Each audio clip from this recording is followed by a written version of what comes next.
Welcome to Pindar Poetry. We hope you learned something new. You start by confirming the Windows version and creating a quick backup.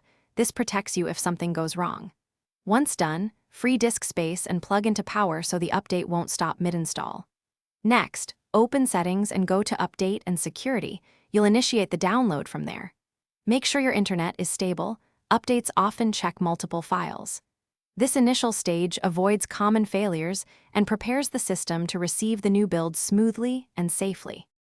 You'll now download and prepare the installation. After clicking Check for updates, allow the feature or cumulative package to download fully. Larger upgrades may take 20-60 minutes depending on connection. If download stalls, run the Windows Update troubleshooter to reset services and caches. For major version jumps, consider the Media Creation tool. Choose Upgrade this PC to preserve apps and files. While installing, Windows will reboot multiple times. Monitor progress. Once the install finishes, sign in and let Windows finalize settings, then run Windows Update again to fetch post-install patches and drivers.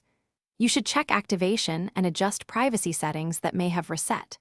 Create a fresh restore point so you can revert changes easily. If something goes wrong, say boot errors or missing drivers, use safe mode to diagnose, then either roll back to the previous build or restore from your backup. That single troubleshooting step often saves hours and gets you back to a working PC.